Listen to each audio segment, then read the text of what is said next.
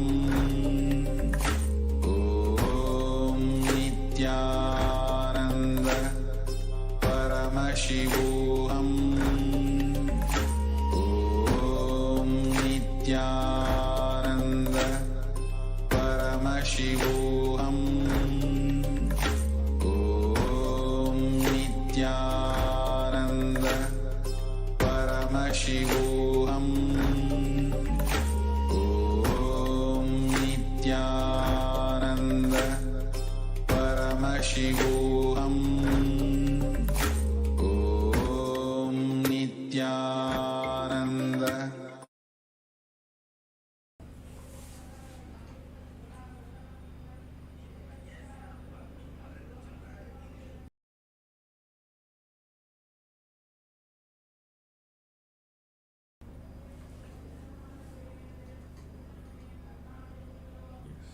So after reliving, write down each memory as clearly as if you are writing a story. Whatever the incidents you remembered and relived, please write down each memory as clearly as if you are writing a story.